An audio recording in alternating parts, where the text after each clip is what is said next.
1.3 trillion dollar की company Meta का बंटवारा तक हो सकता है। करीब 17,000 करोड़ यूजर्स वाला व्हाट्सएप और इंस्टाग्राम बिक सकता है। फेसबुक, इंस्टाग्राम, व्हाट्सएप जैसे ऐप्स की पेरेंट कंपनी मेटा के खिलाफ 14 अप्रैल को ट्रायल शुरू हो चुका है। यूएस फेडरल ट्रेड कमीशन यानी एफटीसी ने मेटा और इसके फाउंडर मार्क जुकरबर्ग पर सोशल मीडिया में एकाधिकार यानी कि मोनोपोली और इसके गलत इस्तेमाल का आरोप लगाया। आखिर मेटा पर सोशल मीडिया मोनोपोली के आरोप क्यों लगे? इसमें अमेरिकी राष्ट्रपति डोनाल्ड ट्रंप का क्या रोल है? और क्या इंस्टाग्राम, व्हाट्सएप बिक जाएंगे? इन सवालों के जवाब देंगे आपको आज के इस एक्सप्लेनर वीडियो में। नमस्कार, मेरा नाम है हार्दिक दवे और आप देख रहे हैं जी न्यूज का डिजिटल प्लेटफॉर्म। 9 दिसंबर 2020 को अमेरिका की फेडरल ट्रेड कमीशन यानी कि एफटीसी और 46 राज्यों ने वॉशिंगटन डीसी की डिस्ट्रिक्ट कोर्ट में मेटा के खिलाफ 2 अलग अलग मुकदमे दायर किए, जिसमें यह कहा गया कि 2012 में मेटा, जो कि उस समय फेसबुक के नाम से जाना जाता था, उसने इंस्टाग्राम को $1 बिलियन में खरीदा था। उस समय इंस्टाग्राम तेजी से बढ़ रहा फोटो शेयरिंग ऐप था, जिसे मेटा ने अपने प्लेटफॉर्म के साथ जोड़ा। साल 2014 में मेटा ने पॉपुलर मैसेजिंग ऐप व्हाट्सएप को $19 बिलियन में खरीदा और इसके जरिए मेटा ने मैसेजिंग मार्केट में भी धाक जमाई और इस खरीद का उद्देश्य कंपटीशन को कम करना था, न कि प्लेटफॉर्म को बेहतर बनाना। मेटा ने गलत तरीकों से सोशल मीडिया और मैसेजिंग मार्केट पर कब्जा किया, साथ ही सोशल मीडिया पर अवैध एकाधिकार यानी कि मोनोपोली करके अन्य छोटी कंपनियों को दबा दिया। अब एफटीसी ने मेटा पर क्या क्या आरोप लगाए हैं और क्या क्या उनकी मांगे हैं, आपको पॉइंट वाइज समझाते जाते हैं। एफटीसी ने मेटा पर 4 बड़े आरोप लगाए। पहला तो मेटा की बाय और बरी स्ट्रेटेजी। मेटा ने अपनी कॉम्पिटिटर कंपनियों को खरीद लिया या फिर उन्हें बाजार से बाहर कर दिया। मेटा को लगा कि इंस्टाग्राम फेसबुक के लिए खतरा बन सकता था, तो इंस्टाग्राम को खरीद लिया। फिर कॉम्पिटिटर्स को बढ़ने से रोकना एक बड़ा आरोप है। मेटा ने छोटी कंपनियों को बढ़ने से रोका, यह आरोप है। इससे यूजर्स को नए सोशल मीडिया ऐप्स के ऑप्शन मिलेंगे ही नहीं। मेटा ने स्नैपचैट जैसे कॉम्पिटिटर्स को कमजोर करने की कोशिश की और अन्य ऐप्स के फीचर्स कॉपी करके इंस्टाग्राम को लॉन्च कर दिया। तीसरा आरोप यह कि डेटा स्ट्रेटजी से मार्केट पर कंट्रोल किया गया। मेटा ने अपनी मर्जी से डेटा स्ट्रेटजी अपनाई और पर्सनल सोशल नेटवर्किंग पर कब्जा किया। इन ऐप्स पर यूजर्स अपने परिवार और दोस्तों के साथ कनेक्ट होते थे। 2018 में मेटा का सोशल नेटवर्किंग मार्केट पर 60% से ज्यादा कब्जा था। चौथा आरोप कि एड मार्केट में भी मेटा ने मोनोपोली बना ली। मेटा ने एड मार्केट यानी कि विज्ञापन बाजार पर भी कब्जा कर लिया, साथ ही अपनी मर्जी से विज्ञापनों के रेट तय कर दिए, जिससे विज्ञापन देने वाली कंपनियों को ज्यादा कीमत चुकानी पड़े। और ये शर्मन एंटी ट्रस्ट एक्ट और क्लेटन एक्ट के सेक्शन 7 का उल्लंघन है। ये नियम ऐसी खरीद को रोकता है जिससे कि कंपटीशन कम हो।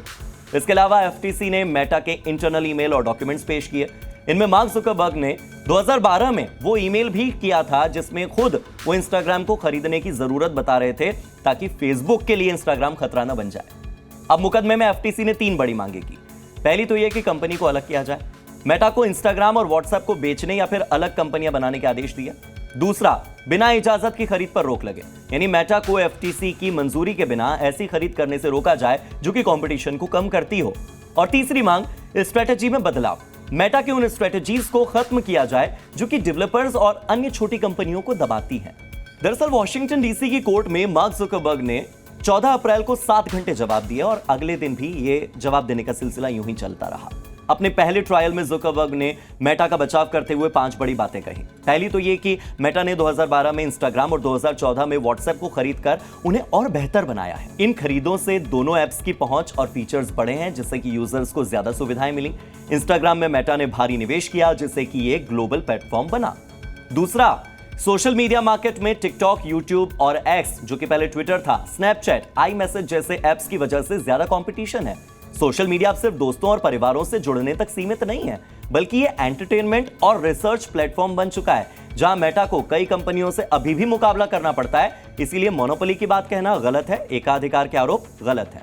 तीसरा, मार्क जुकरबर्ग बोले कि मेटा अपने यूजर्स को फ्री एप्स देती है, पैसा नहीं लेती। इन पर दिखाए जाने वाले जो विज्ञापन है, उनके जरिए यूजर्स को नए नए प्रोडक्ट्स के बारे में जानकारी मिलती है। तो यह भी कहना गलत है कि यूजर्स को ऐप पर सिक्योरिटी कम और विज्ञापन ज्यादा मिल रहे हैं। चौथी बात उन्होंने कही कि उस समय इंस्टाग्राम तेजी से बढ़ रहा था, इसीलिए टीम को हमेशा बेहतर करने की चुनौती दी जाती थी, न कि सिर्फ प्रतिद्वंदियों को खरीदने की।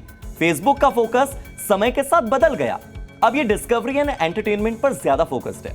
और पांचवी बात जुकरबर्ग ने यह कही कि एफटीसी के 2012 के ईमेल में जो आरोप हैं, उसमें ये बातें उस समय के लिए थी।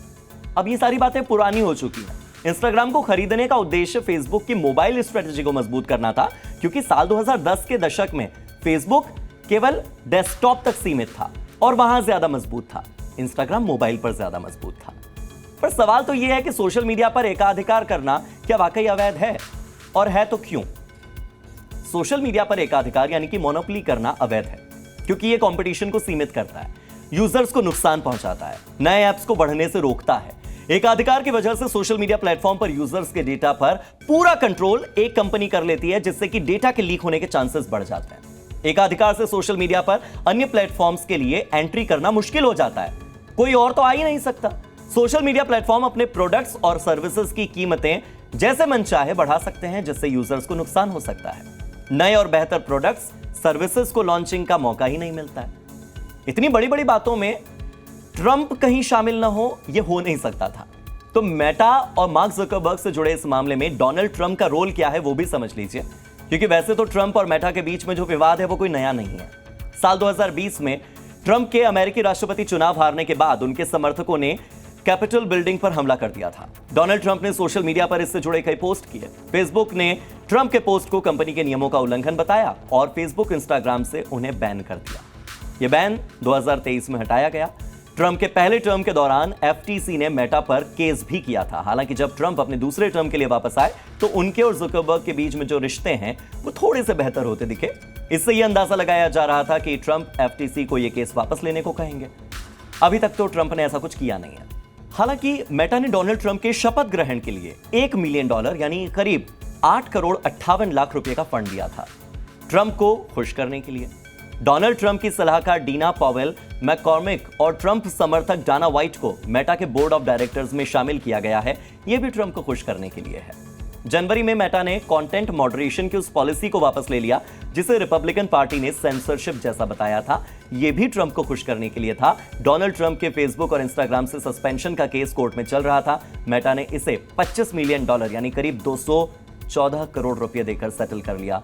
यह भी ट्रंप को खुश करने के लिए था।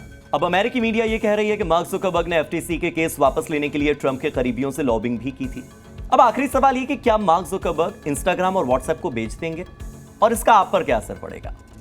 एफटीसी और मेटा के केस का शुरुआती ट्रायल 37 दिनों तक जारी रह सकता है। अगर फैसला आता है तो पेनल्टी अगले साल तक तय होगी। फिर अगर कोई पक्ष फैसले के खिलाफ अपील करता है तो उसके निपटारे में भी 1 और साल लग जाएगा। तो ऐसे में अभी मार्क ज़ुकरबर्ग मेटा का बंटवारा करके इंस्टाग्राम और व्हाट्सएप बेचने के बारे में तो सोचेंगे भी नहीं। मेटा कोर्ट में यह दावा कर सकती है कि मेटा के इंस्टाग्राम खरीदने के बाद से इंस्टाग्राम यूजर्स का अनुभव बेटर हुआ है। कंपनी का दावा है कि उन्होंने इंस्टाग्राम और व्हाट्सएप को बेहतर करने, फेसबुक के साथ ग्रो करने के लिए खरीदा था, जो उनके फेवर में जाएगा। इसके अलावा ज़ुकरबर्ग लगातार ट्रंप के साथ रिश्ते बेहतर करने की कोशिश तो कर ही रहे हैं। अगर ट्रंप की इस मामले में एंट्री हो जाती है तो मेटा के लिए हालात बेहतर हो सकते हैं। ऐसे में मार्क ज़ुकरबर्ग अभी ही इंस्टाग्राम और व्हाट्सएप को बेचने के बारे में नहीं सोचेंगे। हालांकि अगर मेटा ये केस हार जाती है तो ये नौबत जरूर आ सकती है। इसमें आम आदमी के अकाउंट्स पर खतरा नहीं है, क्योंकि ज़ुकरबर्ग पर धोखाधड़ी का केस है। ये किसी सोशल मीडिया अकाउंट पर केस नहीं है, आपके अकाउंट पर नहीं है, ये उन पर है। हालांकि अगर व्हाट्सएप और इंस्टाग्राम बिक भी जाते हैं तो फिर उसके खरीदार पर निर्भर करता है कि वो ऐप्स को आगे किस तरह से चलाता है। फिर भी आम लोगों के अकाउंट से छेड़छाड़ करना उस नई कंपनी के लिए भी एक बेवकूफ़ी भरा कदम होगा, क्योंकि हमें आदत हो चुकी है व्हाट्सएप इंस्टाग्राम की। रही बात आपके डेटा की सुरक्षा की, तो सोशल मीडिया तो रेल के उस सफर जैसा है जहां सबको पता है कि यात्री अपने सामान की सुरक्षा खुद करते हैं।